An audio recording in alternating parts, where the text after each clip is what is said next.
adolescente de 12 anos morreu após cair do 9º andar de um prédio no bairro Caminho das Árvores, em Salvador, na segunda-feira, dia 23 de setembro. Segundo a polícia, familiares da vítima contaram que o menino sofria de sonambulismo.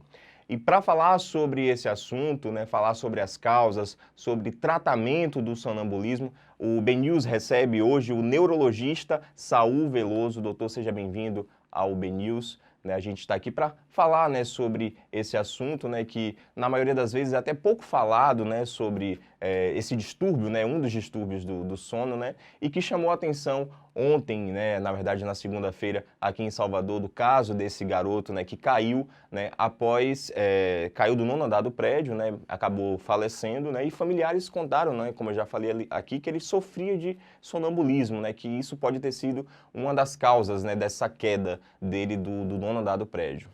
Então eu agradeço a oportunidade de esclarecer a população sobre essas condições de forma geral dos transtornos do sono, que é algo realmente que, apesar de causar muito entusiasmo para algumas pessoas, ainda é pouco conhecido. Isso tem a ver também com o fato da evolução da ciência nesse assunto.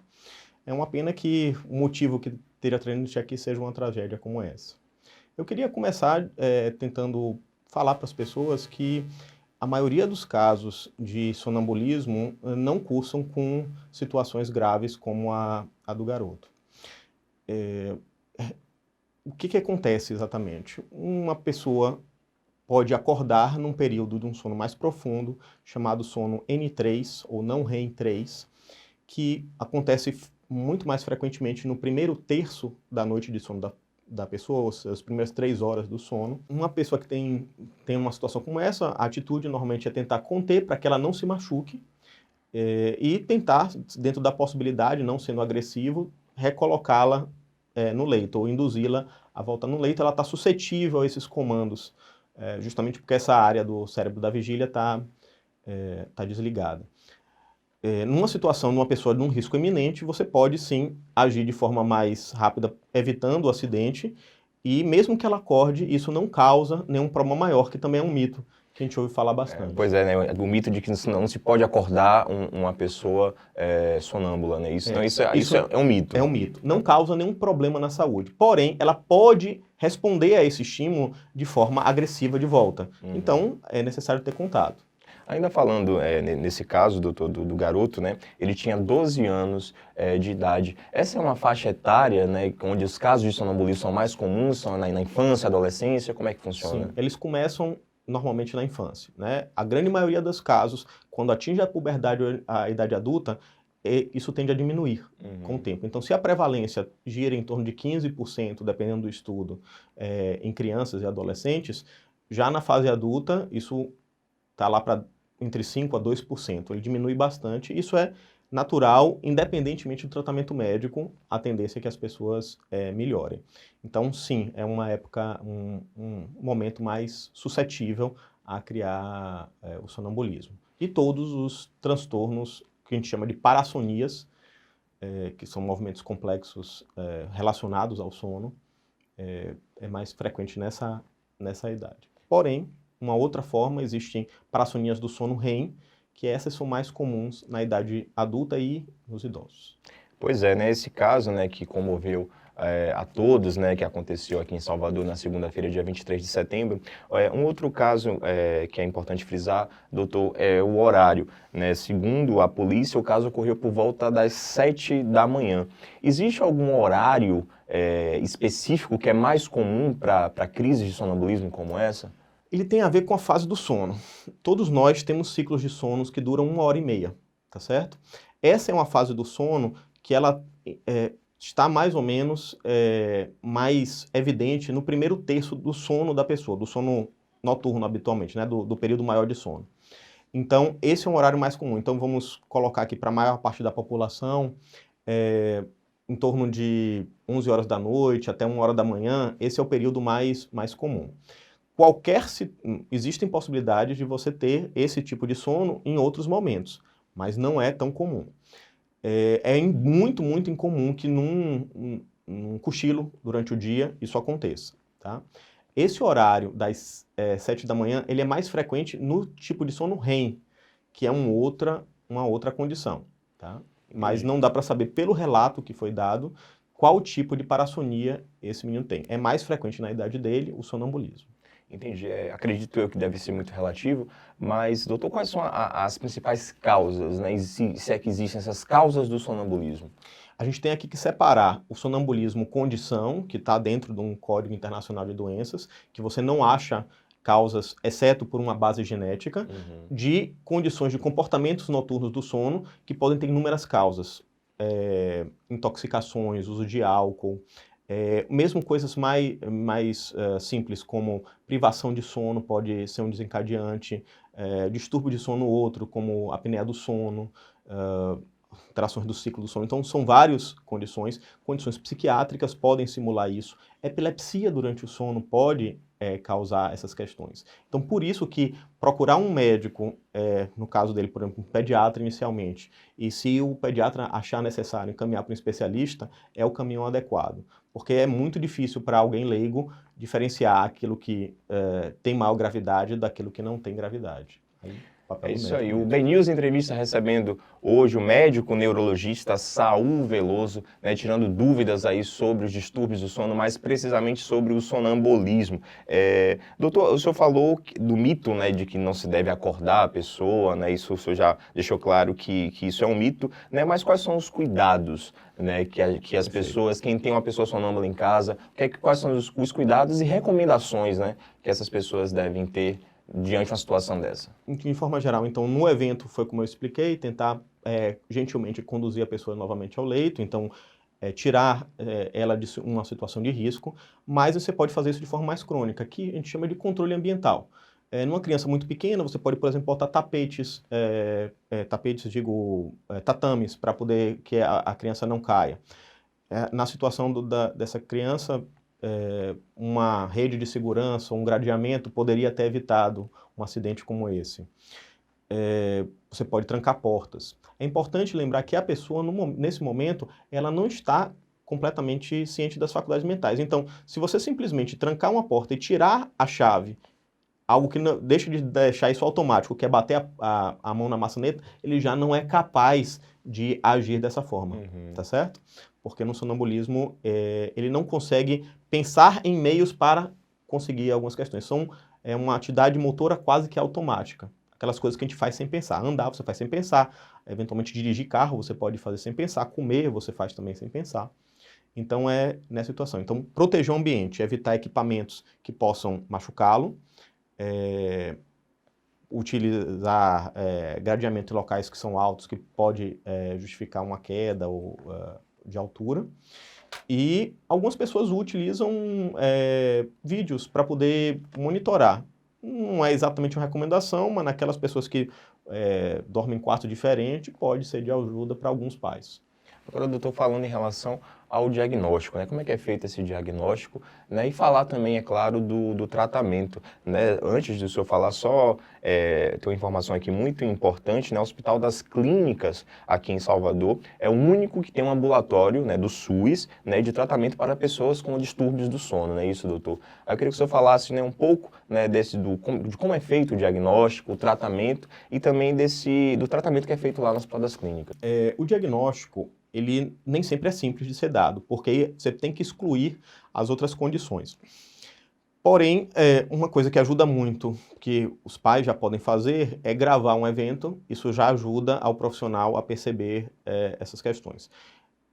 A forma mais aprofundada é utilizar um exame da monitorização do sono, chamado polissonografia, que você avalia vários canais biológicos ao mesmo tempo, e existem alguns padrões no eletroencefalograma de ondas lentas associadas a ondas rápidas que sugerem o diagnóstico de polissonografia. Mas, sabendo que não é um evento que aconteça todas as noites, você pode fazer um exame de polissonografia e ele não apresentar o evento de sonambulismo naquele momento. Então, às vezes você precisa repeti-lo também. O ambulatório de sono do Hospital das Clínicas, ele é feito por uma colega que eu admiro bastante, chama Cristina Salles, e ela trabalha principalmente com uma outra condição do sono chamada apneia do sono. Porém, a gente tem alguns profissionais capacitados dentro do hospital, neurologistas, neuropediatras, que podem dar alguns atendimentos nesse caso. No caso de um rapaz, da idade dele, seria inicialmente com um neuropediatra, que podem eventualmente solicitar exames e ir à frente. Eu queria chamar a atenção também que existe uma iniciativa muito importante, da qual faço parte, chamada Liga Baiana de Sono, em que vários profissionais, tanto médicos quanto das outras áreas de saúde, se dedicam a criar conteúdo e a tirar dúvidas e promover um maior entendimento sobre o sono para a população geral. Liga Baiana do Sono. Como é que as pessoas podem ter acesso, doutor? No Facebook, se eu não me engano, no Instagram também. Não sou eu que sou a pessoa responsável por fazer essa divulgação, mas no Facebook eu tenho certeza que ela existe. Pois é, é importante você, internauta que está assistindo a nossa entrevista, saber que assim, existe um tratamento, não é isso, doutor? Você pode ser feito um diagnóstico, né, para dar início a um tratamento, né, para que situações como essas, né, como a que ocorreu, né, com um garoto de 12 anos, não ocorra. Antes da gente finalizar, doutor, a gente falou desse mito, né, de não acordar, né, tem umas outras perguntas bem curiosas também, né, que costumam ser feitas, né? Os olhos dos sonâmbulos costumam estar abertos durante o processo? Sim. Ele está dentro de uma classe, né, das parassonias não REM, que é também chamado de despertar confusional. Então a pessoa desperta, você vê a abertura ocular. É muito, muito raro um sonâmbulo de olhos fechados. Pode acontecer porque a gente não é matemática, né? A saúde não é matemática, mas na ampla maioria das vezes a pessoa vai estar de olhos abertos, porém não sabendo agir com relação ao mundo. Então, de olhos abertos, mas aquela história de braços estendidos, uma atitude meio zumbi, não é exatamente assim. Sim, sim. Tá? Tem outra pergunta bem comum também, né? É que o sonâmbulo ele não lembra do que aconteceu, isso é verdade? Sim, isso é obrigatório. Uma das condições para que você pense realmente no sonambulismo é que ele não lembre. Ele pode ter lembranças fugazes, como que ele passou por alguma situação ou se sentir estranho no dia seguinte. Mas o hipocampo, que é a área que está relacionada à preservação da memória, ele está desligada nesse momento. Então, ele não tem memória. Nas parassonias, de forma geral, que ele está dormindo, não existe uma memória adequada. E a pergunta, né, que não pode faltar, doutor, há maneiras de se evitar o sonambulismo? Existem, se é que podemos falar assim? Sim, qualquer coisa que aumente o risco da pessoa ser acordada no sono 3, e isso é importante porque todo mundo consegue se perceber nesse sentido. Todo mundo já recebeu uma ligação, ou agora com essa questão do celular, um alerta, e acordou meio confuso, ou com a dificuldade de perceber onde é que estava, e provavelmente você foi acordado num desses sono profundo, ou sono REM, ou sono N3.